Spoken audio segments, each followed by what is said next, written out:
Hi friends, నేను ఈరోజు fruit salad చేస్తున్నాను. దానికోసం బనానా, గ్రేప్స్, సపోటా, యాపిల్, దానిమ్మ తీసుకున్నాను. వీటిని కట్ చేసుకునే లోపు పాలు వేడి చేసుకుందాం. నేను కాగబెట్టిన పాలనే తీసుకుంటున్నాను.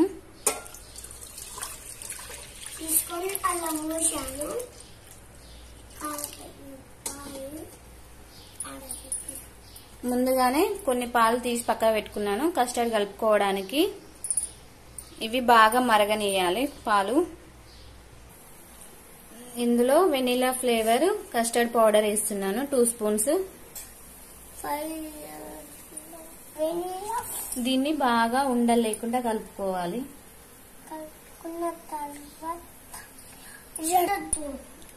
ఇలా బాగా ఉండలు లేకుండా కలుపుకోవాలి. ఇలా బాగా మరగనియాలి. ఇలా తిప్పుతూ కలుపుకోవాలి పాలని. ఇంకా మరగడానికి టైం పడుతుంది. ఇలా పాలు ఒకసారి బాగా మరిగిన తర్వాత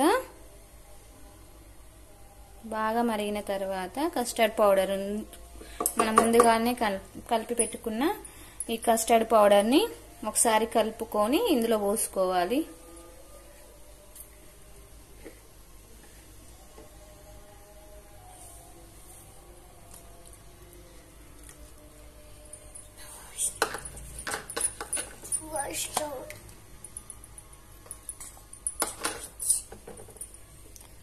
పోసుకొని ఇలా కలుపుకోవాలి.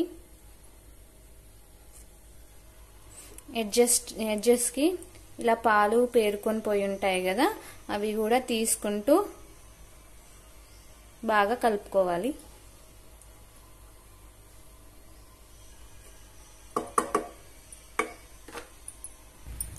అలాగే ఇందులో రుచికి సరిపడినంత చక్కెర వేసుకోవాలి.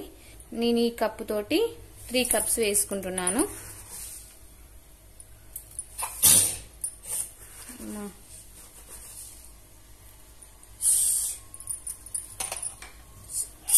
అలా ఒకసారి కలుపుకోవాలి.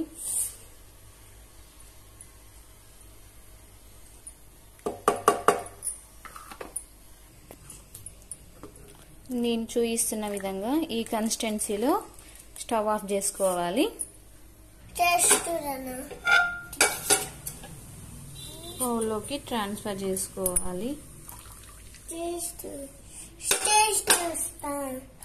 ఇందులోకి ముందుగా కట్ చేసి పెట్టుకున్న బనానా ముక్కలు, యాపిల్ ముక్కలు, సపోటా ముక్కలు, గ్రేప్స్, అలాగే దానిమ్మ గింజలు వేసుకోవాలి. ఇలా వేసుకొని 2 అవర్స్ పాటు ఫ్రిడ్జ్ లో ఉంచుకోవాలి.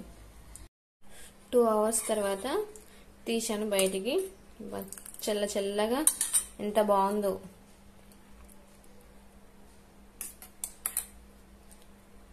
ఎంతో సింపుల్ గా ఈజీగా కస్టర్డ్ ఫ్రూట్ సలాడ్ ఇలా తయారు చేసుకోవచ్చు.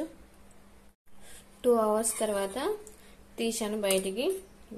చల్లగా ఎంత బాగుందో.